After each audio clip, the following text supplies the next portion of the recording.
Hi, I'm Tony Alessandra, and welcome to People IQ, where we focus on applying the Platinum Rule in your business life and personal life.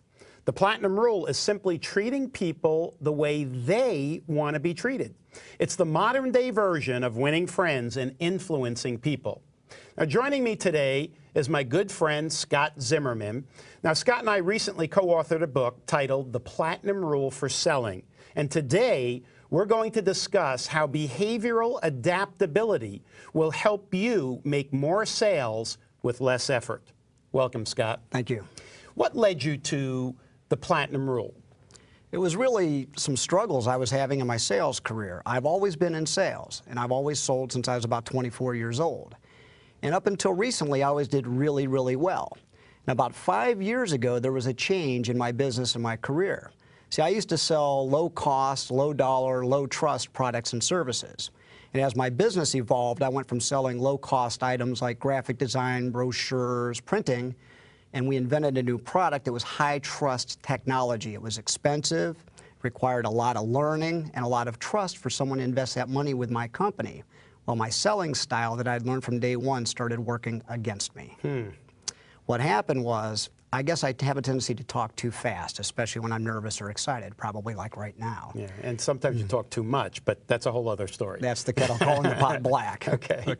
And as I went out to try to sell this new technology, I was not getting any results at all. So for the longest time, I thought maybe it was the product itself. So I went through a lot of expensive sales training trying to solve the problem. I hired business coaches trying to solve the problem. And then I started reading books on my own. And your name kept coming up over and over and over in these books. And I ran across your 4-style model and eventually the Platinum Rule. And I read it. The next day, I went out and adapted my style and started getting results. Now, let's let everybody know something about yourself and your background. I think that helps put everything in perspective. Tell us just a little bit about who you are, where you've been, what you're doing right now. Okay. Immediately after getting out of the service at the age of 22, I started getting into sales jobs. And I stayed in sales jobs until 1991 when I started my own business. And we did graphic design, B2B marketing, and advertising. For the first 7 or 8 years, we did really well. My sales kept going up 30–40% every year, and I was the only salesperson for the company. And again, as I said about 5 years ago, I began studying one-to-one communications and marketing. And eventually, I stumbled on and invented a system that could automate the entire process, so I went out to try to sell that. I went back to clients who already knew me and liked me and trusted me and still struggled to sell the system. And I could not understand why. It was eventually when I began learning about the 4-style model and how to slow down sometimes when I was discussing something or demonstrate more logic in my thinking or link my ideas, people began to then become receptive to the ideas that I had and see the value in the technology we had invented. Okay. And when you got involved in the Platinum Rule, what got you to go so deeply into it as you have recently? Well, I kind of backed into the Platinum Rule. Before discovering it, I had studied all sorts of different, I guess, like psychographics or personality types. And I'd studied the Enneagram and MBTI and the DISC model. What's MBTI? I believe viewers? The Myers-Briggs type indicator, and Right. they believe on 16 personality styles. And I learned quite a bit about it, and I kept asking myself, how can you apply this in the sales process? And every one of those models are fantastic, by the way. I learned so much about myself. What I didn't learn was how to recognize another person's personality type or behavioral style and how to adapt to what I was seeing to build that immediate rapport with someone and stay connected with them as I either worked with them or tried to sell with them so that they could see the value in what we were offering. When I stumbled across the Platinum Rule in my research, it was immediate. Right away, it was not only descriptive, it told me about myself, but it's very prescriptive. In other words, it gave me that antidote, which is watch the other person's style. And I believe you talk about openness versus guarded, direct versus indirect. I could learn it in a couple of hours, and literally the next day, I could go out and adapt my style to get along better with other people. Right. Well, it's interesting that you've studied all these different styles and all these different models. What specifically led you to the model that I focus on, which is the Platinum Rule model, as opposed to some of these other more widely recognized ones like MBTI, True Colors, DISC? What led you to Platinum Rule? Well, it was your best friend, Jim Cathcart, and I had read one of his books called Relationship Selling, and the 4-style model was so clear in there, and it helped me so much that I called him to thank him. And he was so kind, he called me back, and during our discussion, he said, well, that 4-style model was also developed by my best friend, Tony Alessandra, and casually in our conversation, I had mentioned the technology that we had invented called Cyrano, and he asked me more about that, and we heard what it did in the concept of actually adapting marketing messages to match people's styles, and it was something I was working on in theory. He said, well, my friend Tony Alessandra had that idea 10 years ago. He's going to want to see what it is you've done, and that's when he introduced me to you, and that's when we started putting everything together. Well, I know a lot of people are wondering what Cyrano is, and if you can just give, sort of a 30-second elevator description of it, Sure. because we're going to do another show called The Platinum Rule for Marketing, which we co-authored, and you'll get into that in much more depth, but just so that people know what Cyrano is. All right. Cyrano is a web-based, think of it almost as a CRM on steroids. It's something we invented to overcome my shortcomings. All right, CRM. Contact relationship management, in other words, a place to store a database and keep all your information in one place. And being a socializer type, I'm really good at networking and meeting people and really short on follow-through. So I needed something that would automatically, after meeting someone, send them the right thing at the right time to move the relationship forward, send them messages to help them achieve goals. And so we invented a system that you could log in from the internet and it would automatically send customized emails, customized literature, even birthday gifts that match what the other person, their style. Now, does it mail the birthday gifts too? It absolutely will if you wanted it to. It'll send golf balls to people who golf, and it matches everything. Excellent. So. Okay, so that's Cyrano. Now let's really dig into this application of the Platinum Rule in selling. So, sort of an overview. How does the Platinum Rule apply in selling? How do we take that concept and drill it down into the sales process? Well, hopefully the viewers have watched some of your other shows because you talk about adaptability as everything. So there's 3 things required. You have to know yourself a little bit and your natural tendencies. So I learned that I was a socializer, and I learned about my strengths, but I also learned about some potential weaknesses. Secondarily, I learned about how to recognize someone's style. So I just watched them as I would go through the sales process. Some people have a faster pace. Some people have naturally a more slower pace. Some people are just more open to share with me their pain, problems they're having, or goals they want to achieve, and some people keep it guarded. So that's the second dimension. Know yourself, recognize another person, and the biggest one is adapt to what you're seeing. So all I had to do was to either slow down my rate of speech, maybe come across as a little more calm, depending on their demeanor, and then also shift the focus of the conversation. So by nature, I'm a very open person. So during most sales calls, I would like to talk about personal things. I'd talk about their hobbies, their family, how they got into business. Well, if they're a guarded person, you can see how that might create some tension. Right. So I shifted my pace, and I shifted the focus of the conversation, and then how I asked people questions, and it made all the difference in the world. Well, let's take the actual selling model. Let's talk about the steps of the sale, and then we'll apply the Platinum Rule concept, the 4-style concept, to the various steps. Okay. So what are the steps that are covered in the Platinum Rule for selling? Well, the first is connecting, which means you need to immediately connect with someone. Establish that rapport, lower trust. And if you can connect with someone right away, and I think when you talk about it, you say that, have you ever met someone within 5 minutes, you feel like you've been best friends forever and you're just sharing freely? Well, I've learned that some people will share freely and some people won't. So when I'm connecting with someone, I'm kind of watching how they're answering questions and where they want to focus the conversation. If they're interested in talking business, I just talk business. I don't bring anything personal into it. So once you've connected with someone, you can enter the second phase. Well, before we go to the second phase, on that connecting phase, I thought I heard you say lower trust, but really what you're trying to do is increase trust. Increase trust, lower tension. Lower tension, increase trust. Okay. Again, that's a sign of nerves, so thank you for catching that. Okay, and this whole connecting phase sort of reminds me of a saying that I always was taught in my sales training. The very first thing you have to sell when you call on somebody is what? Yourself. Yourself. So this whole connecting phase is basically building that relationship, building trust, getting the person to feel comfortable with you, like you. I think you hit both words that really sum it up, is that I've figured out that people who are naturally warm are looking for a relationship. So I look to build a little bit of a relationship before getting to business.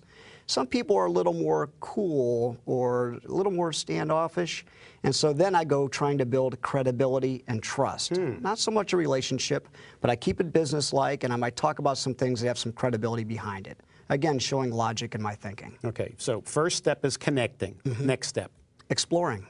All right. Once you've established rapport and some trust with someone and you ask the questions in a way that's pleasing to them, they will tell you their situation.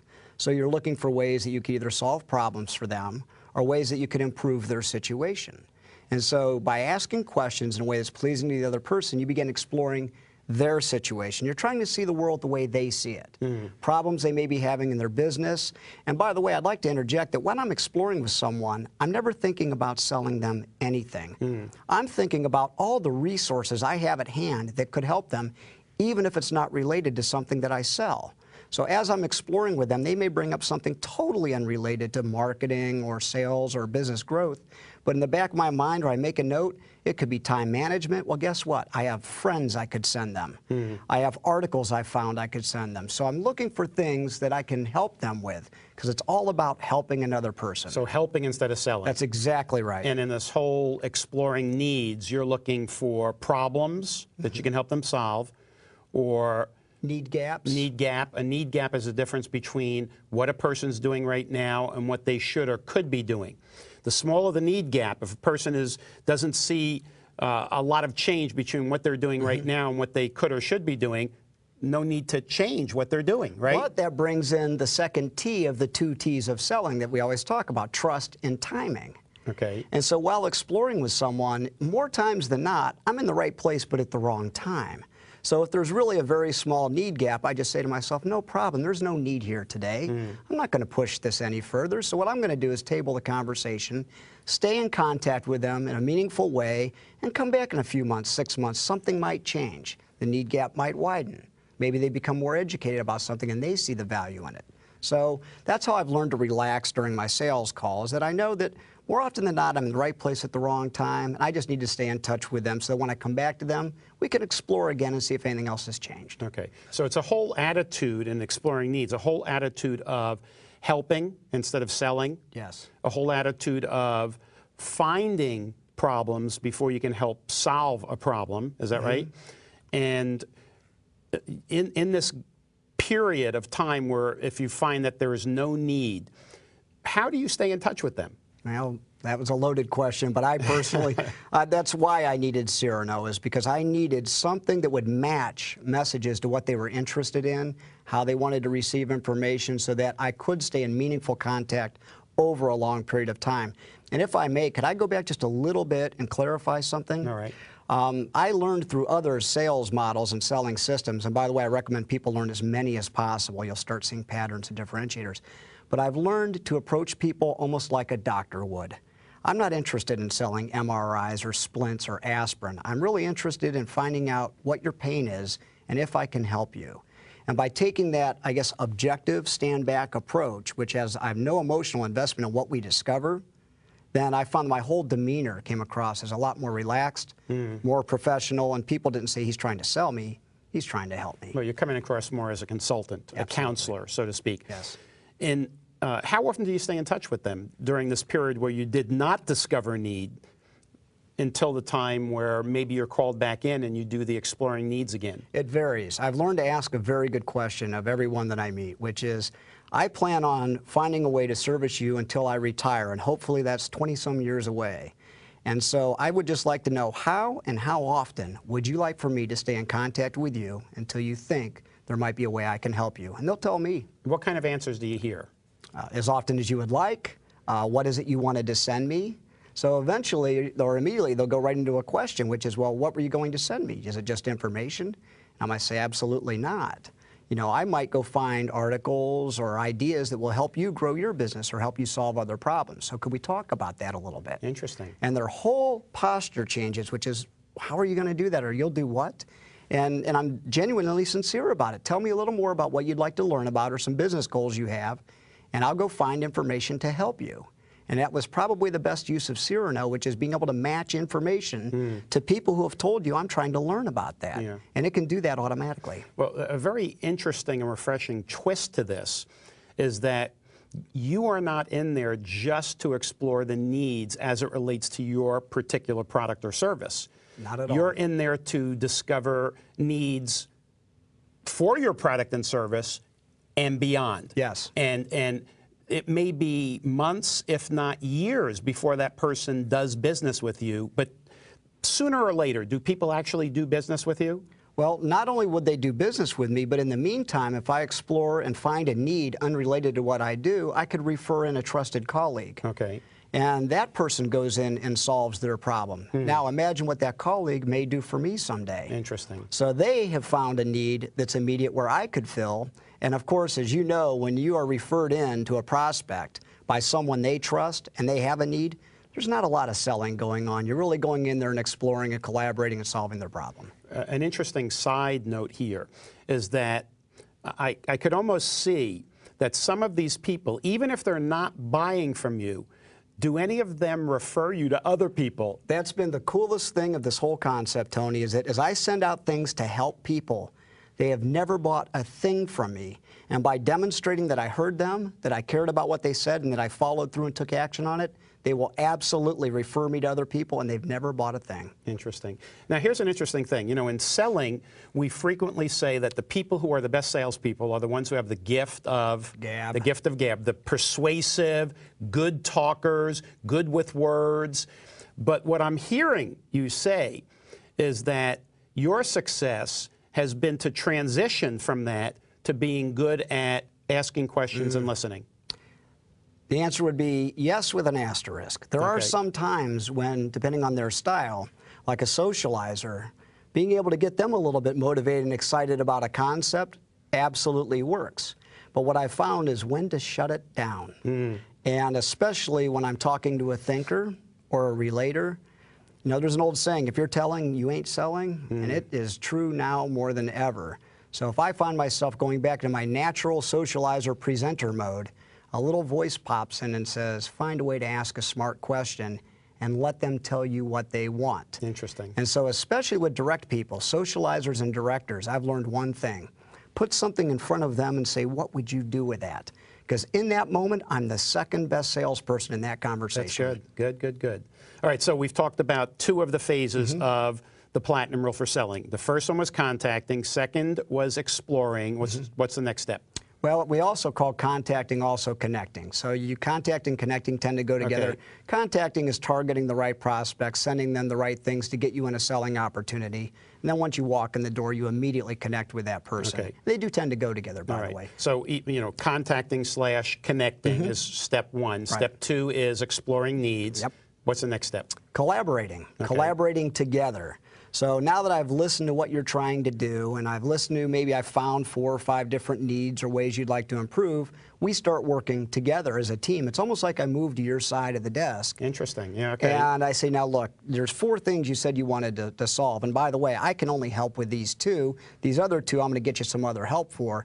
And we collaborate together and try to put our ideas together as a team. The old Scott, when he was struggling, would have a lot of ideas. And by the way, many of them were good. But if I say it and suggest it to you, you really don't own the idea, do you?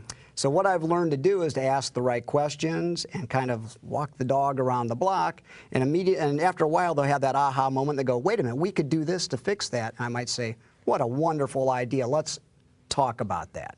So if I could get them to say it, they take ownership of it, and then together we actually try to poke holes in the idea or see if that boat will float. And if it's a good idea and it works, now we're working together to solve that problem. Now, this is a real significant departure from the traditional approach of selling, because in the traditional approach, even if the salesperson incorporated the whole concept of exploring needs, and then they jumped into the next phase, which was really presenting solutions.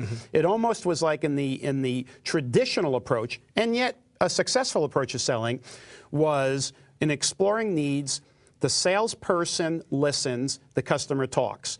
In presenting solutions, the salesperson talks and the customer listens. But what I'm hearing you say is that in that model, what happens is the salesperson owns the solution, and there's not necessarily a buy-in from the customer. What you're proposing is that together, and I'm paraphrasing here, but together, the salesperson and the customer come up with options and trade-offs and potential solutions and kind of kicking the tires so that the customer helps build the solution with the salesperson, and then there's that psychological commitment to implement something that they help build. If you help build the house, wouldn't you want to live in it? That's Absolutely. The way I look at it.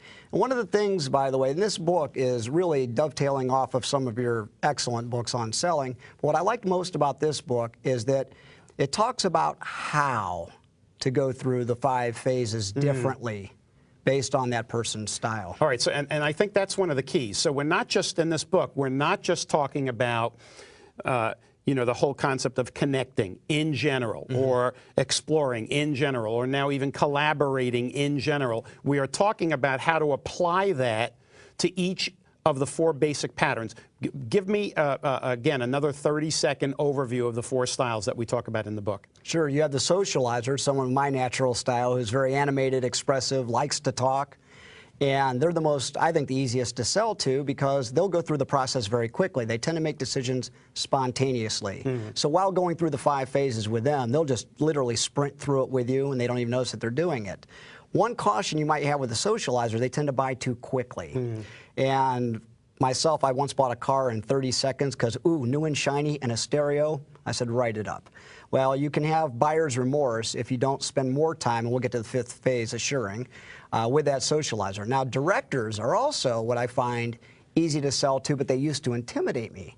Not anymore. Directors are the people in charge, fast-paced, they'll dominate the conversation. You walk in their office, they'll just tell you, hey, have a seat, what do you got? You got 3 minutes, sell me. And if you can get right to the point and lead with the biggest benefits and then say, what do you want to have happen next? Put them right back in charge of the conversation. A director will keep you around, and eventually they'll find the value in what you've got, and they'll make the buying decision. Okay. So when I'm collaborating and exploring with a director, it happens very quickly. They also see the value very quickly. They see benefits very quickly. And I'm seeing that with a director, just from what I'm hearing right now, is you almost went into presenting solutions and then mixing in the exploring. So you're almost combining the 2 phases in one, exploring and collaborating, or am I missing that? With some of the other styles, there might be a very clean line of demarcation between exploring and collaborating. Absolutely, especially with indirect people, your relators and your thinkers. And in Malcolm Gladwell's book called Blink, he talks about using orienting questions and comments. So someone who's comfortable going at a very slow, methodical pace, I will often, during the sales process, let them know right where we are and what's coming next and get a small agreement. Are you clear with what we just covered? Does that make sense to you? If it's okay, could we proceed to this? And now we're going to talk about maybe collaborating together and see if some of those needs that you have could be fixed. If we combine our ideas, would that be okay? Okay. What about the other 2 styles? So you mentioned directors and socializers. Right. Those are the direct people. Okay. People who are more indirect just have a more slower pace. Right. They tend to come across so much as not trying to control the conversation. They'll kind of let you lead it. So when you first meet them, they'll maybe say, welcome, would you care to have a seat? So they tend to ask more questions than they tell. Okay. And so you just have to kind of calm down, especially someone who's hyper. Calm down and slow down. Calm down and slow down. Okay, so those 2 indirect styles, as opposed to the 2 direct ones, which are the socializers and directors, what are they? Very quickly. You have the relators. Okay. And those are the really just warm people. Even in business, when they first greet you, it's a warm handshake. They just look you right in the eye, and you feel almost at home. And they are fantastic listeners. So sometimes I'd find myself carrying the conversation until I corrected myself and started asking them questions to draw things out of them. Scott, I really appreciate this conversation here. I really do. And that's a perfect example of a director acting like a relator. Yeah.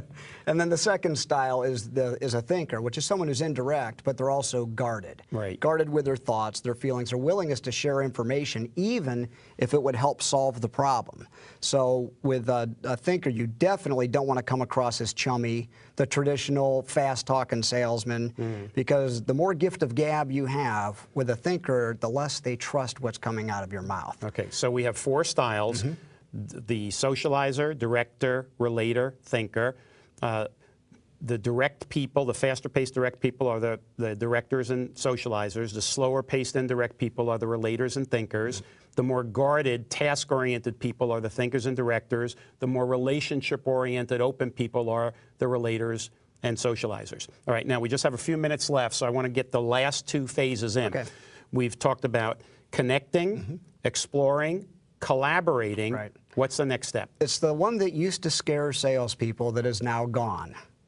And there used to be that moment where after you presented, you used to have to try to close somebody and overcome their objections. And it was that moment where you'd hold your breath and ask for the sale. All right, we call that closing the sale. Right. I call that shovel dirt on that grave because you don't need to do that anymore. Okay, so what are we doing here? We're going to talk about clarifying commitments. Okay. If you spend a lot of time, and the majority of your time in steps 2 and 3, exploring with someone and collaborating together, the outcomes will become crystal clear. So all you have to do is clarify commitments and say, look, we talked about solving this problem, and maybe we need to support your salespeople. And together with our ideas, we came up with this, and this. Now, for this to work, you're going to have to commit to maybe this much money. Your team is going to have to go through this much training by this deadline. Now, on this side, we have to do this, and this. Now, if we're clear on that, shouldn't that get the outcome that we discussed? And it's almost just like asking a casual question, which is, now that we've clarified all this and we both agree this should solve the problem and how we're going to measure the success of that, is there any reason why we shouldn't just go ahead and get started? Okay. And I've found that by using this model that tension is completely gone because we're just agreeing upon everything we said needs to happen. All right, so in this particular thing, instead of closing and overcoming objections, we're simply clarifying everything we've discussed. All the commitments. All the value that the customer is going to get. How they're going to measure their success. It, who's going to do it by when, where, Yes. how, why. All right, last step now. The most important, and it's the one that most salespeople overlook, and that's the biggest shame, and that is assuring. Assuring complete satisfaction. A lot of times a salesperson will walk out with that commitment, that purchase order, and then they go back to work and they turn that over to somebody else and they think that's the end of it, of their responsibility. Nothing could be further from the truth. So as soon as you make a sale, now it's time to make a customer, make a client for life. Right. And that is going back and making sure they're getting everything they should have, thanking them, keeping them informed if you're involved with training or implementation. Even if you're not, staying involved with it, making sure they're getting exactly what they're supposed to have, the way they're supposed to have it. And real quickly, I can tell you that a director's biggest fear is being taken advantage of. They don't need a thank you gift or a handwritten note, but I'll tell you what, they want to know that everything's being delivered when it was delivered, the day it was delivered, and if you miss a deadline, you better call them first. A socializer, they would love a gift and a thank you, but they also need a quick summation of what they bought, something in writing that says, you agree